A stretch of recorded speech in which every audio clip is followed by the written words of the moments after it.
Welcome back. So now this is History Chapter 9 Heritage Management. So the source of history and all the history books that are available today are results of the diligent work of several historians. Institutes like libraries, museums and archives conserve and preserve this precious historical heritage. They choose important specimens from the heritage collection and exhibit them. They also They also publish research journals, informative pamphlets, leaflets, posters, etc. तर हे प्रकरण आहे ऐतिहासिक ठेव्यांचे जतन. ठीक आहे. तर मग त्याच्यात बऱ्याच वस्तूसुद्धा असतात, काही लिखितसुद्धा असतात. ओके. सो मग अनेक इतिहासकार आणि त्यांनी केलेले अनेक परिश्रम, त्याचं फळ म्हणजे काय, तर आज आपल्याला उपलब्ध असलेली इतिहासाची साधने आहेत. त्या साधनांच्या आधारे लिहिले गेलेले ग्रंथ. ठीक आहे. नंतर अत्यंत मोलाच्या अशा ऐतिहासिक ठेव्यांचे जतन संवर्धन करण्याचे आणि त्यातील निवडक दस्तऐवज म्हणजे कागदपत्र, ग्रंथ, पुरावस्तू प्रदर्शित करण्याचे काम.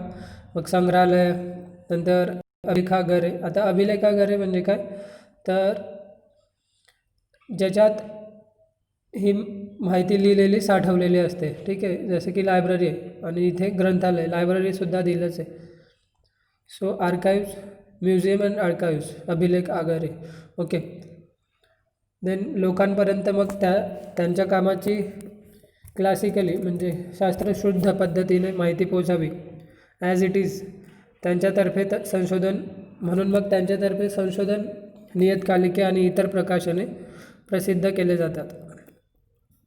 जे दस्तऐवज, आता जे कागदपत्र आहेत किंवा पुरातन वस्तू आहेत त्यांना मग प्रदर्शित जर नाही केले तर मग ऐतिहासिकदृष्ट्या महत्त्वाचे ते संग्रहालय आणि अभिलेख आगारांमध्ये जतन केले जातात. ठीक आहे. जर त्यांना पब्लिश नाही केलं तर त्यांना मग तिथे ठेवलं जातं ॲटलिस्ट. संशोधकांना ते दस्तऐवज आणि पुरावस्तू आवश्यकतेनुसार उपलब्ध करून दिले जातात. संशोधक म्हणजे सायंटिस्ट. ओके. तर आवश्यकतेनुसार ते उपलब्ध करून दिले जातात आणि ते त्याच्यानंतर संशोधन करतात. आता काय होतं की ग्रंथालयांमध्ये ग्रंथांचं जतन होतं आणि व्यवस्थापन केलं जातं, management. So first 9.1 sources of history, their conservation and preservation म्हणजे इतिहासाची साधने आणि त्यांचे जतन. तर मग आता इतिहासाची साधने मिळवणे, त्यांच्या नोंदी करून त्यांची सूची तयार करणे, हस्तलिखित, ठीक आहे, म्हणजे हँड रिटन मॅन्युस्क्रिप्ट्स, जुने ग्रंथ, पुरातन वस्तू जे आहेत त्यांच्या स्वरूपातील भौतिक साधनांची साफसफाई आणि त्या प्रदर्शित करणे, या गोष्टी अत्यंत काळजीपूर्वक कराव्या लागतात. त्या कामांसाठी विविध विषयांमधील कृतीसाठी प्रशिक्षणाची आवश्यकता असते आणि ते योग्य प्रशिक्षण प्राप्त झाल्यानंतरच या कृती करता येतात. ठीक आहे. Next is oral sources of history. आता इतिहासाचे मौखिक साधने, collecting and compiling of folk songs and folk tales म्हणजे काय, जी आपली लोकपरंपरा आहे त्याच्यातील लोकगीतं, लोककहाण्या, ठीक आहे, कहाण्या, गीतं इत्यादींचे संकलन केलं जातं.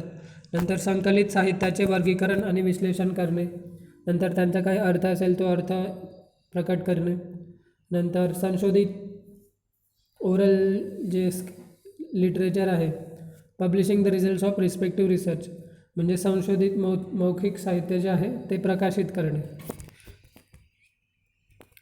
Necessary training. आता उपयुक्त प्रशिक्षण काय, तर समाजशास्त्रात, नंतर सामाजिक मानवशास्त्र, मिथके आणि भाषाशास्त्र, ग्रंथालय व्यवस्थापन, इतिहास आणि इतिहास संशोधन पद्धती, संशोधनपर लेखन इत्यादी. Written sources. आता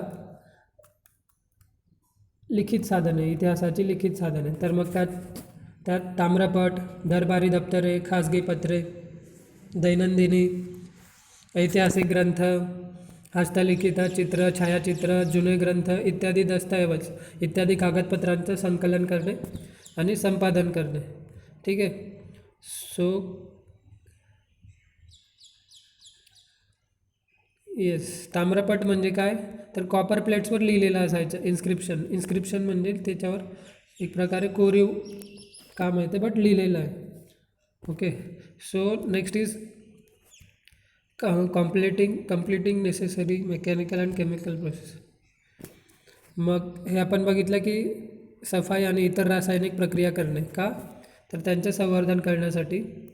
नंतर दस्तऐवज जे आहेत त्यांचं ऐतिहासिक मूल्य निश्चित करणे, निवडक दस्तऐवज प्रदर्शित करणे, संपादित साहित्य आणि संशोधनाचे निष्कर्ष प्रकाशित करणे. ठीक आहे. आता उपयुक्त प्रशिक्षण काय याच्यात, नेसेसरी ट्रेनिंग.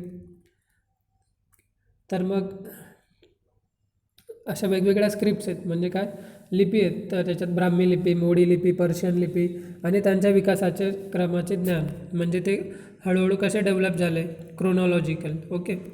तर मग इतिहासकालीन जी समाजरचना होती, दुसरं काय तर इतिहासकालीन समाजरचना, नंतर परंपरा, साहित्य, संस्कृती, राजसत्ता, शासन व्यवस्था इत्यादींचे प्राथमिक ज्ञान त्यांना करून देणे. नंतर विविध चित्रशैली, शिल्पकला शैली आणि त्यांच्या विकासाचा क्रम यांचे ज्ञान, कागदाचे प्रकार, शाई आणि रंग यांचे ज्ञान. ठीक आहे. नंतर कोरीव लेखांसाठी वापरलेला दगड, धातू यांच्या स्वरूपाविषयी माहिती. ठीक आहे. त्यालाच काय म्हणतात, स्टोन्स अँड मेटल्स, दगड, धातू. दस्तऐवजांची, कागदपत्रांची सफाई, नंतर संवर्धन यासाठीच्या आवश्यक रासायनिक प्रक्रियांसाठी लागणारी उपकरणे आणि रसायने यांची माहिती. ठीक आहे. काही केमिकल प्रोसेससाठी लागणारे इक्विपमेंट्स, त्यांची क्लिनिंग, कॉन्झर्वेशन, प्रिझर्वेशन. संग्रहालयाच्या दालनांमधील प्रदर्शन व्यवस्थापन आणि माहिती तंत्रज्ञान. ठीक आहे. Various approaches of managing exhibition. ठीक आहे. In museum galleries. ठीक आहे. म्युझियम गॅलरीमध्ये ते एक्झिबिशन करण्यासाठी मग IT चं. ठीक आहे. सॉरी, ऑनलाईन आणि ग्रंथालयांमध्ये ते जर प्रदर्शन करायचं असेल तर मग त्याबद्दलचं ज्ञान. नंतर संशोधनपर लेखन, writing research reports and articles. Third is material sources of history, मौखिक साधने. तर मग याच्यात जे पुरातन वस्तू आहे त्यांचे संकलन, कालखंड आणि प्रकार यानुसार वर्गीकरण करणे, सूची तयार करणे. पुरावस्तूंचे संवर्धन करण्यासाठी, जे पुरातन वस्तू आहेत त्यांचे संवर्धन करण्यासाठी आवश्यक असणाऱ्या सफाई आणि रासायनिक प्रक्रिया करणे, निवडक पुरावस्तू किंवा त्यांच्या प्रतिकृती प्रदर्शित करणे, पुरावस्तूंसंबंधित संशोधनपर लेखन प्रसिद्ध करणे, वनस्पती आणि प्राणी यांचे अश्मीभूत अवशेष यांचे वर्गीकरण करणे, सूची तयार करणे, निवडक जीवाश्म किंवा त्यांच्या प्रतिकृती प्रदर्शित करणे. ओके. आता जीवाश्म म्हणजे काय, फॉसिल्स. ओके. आणि अश्मीभूत म्हणजे काय, फॉसिलच. Okay. Necessary training. So basic knowledge पाहिजे. आर्किओलॉजिकल मेथड म्हणजे जे पुरातत्व विभाग आहे आपला, त्याची अभ्यास पद्धती, त्याचे सिद्धांत, प्राचीन संस्कृती यांचा परिचय. नंतर पुरावस्तू बनवण्यास, जे आपल्या पुरातन वस्तू आहेत त्या बनवण्यासाठी वापरलेला दगड, खनिजे, धातू, चिकणमाती यांसारख्या माध्यमांचे प्रादेशिक स्रोत, त्यांच्या रसायनशास्त्रीय वैशिष्ट्यांचे ज्ञान. ठीक आहे. नंतर पुरावस्तूंची सफाई आणि इतर रासायनिक प्रक्रियांसाठी लागणारी उपकरणे आणि रसायनांची माहिती. ठीक आहे. रसायनं म्हणजे केमिकल्स, क्लिनिंग इक्विपमेंट्स. देन आता जे विविध व्हेरियस आर्ट्स ऑफ स्कूल्स आहेत किंवा स्टाईल आहेत आर्ट्सच्या, त्यांच्या विकासाचा क्रम आणि त्यांचे ज्ञान. नंतर ज्या पुरातन वस्तू आणि जीवाश्म आहेत म्हणजे फॉसिल्स आहेत त्यांच्या प्रतिकृती, म्हणजे त्यांचे आर्टिफॅक्ट्स बनवणे, मॉडेल्स बनवण्याचे ज्ञान, कौशल्य.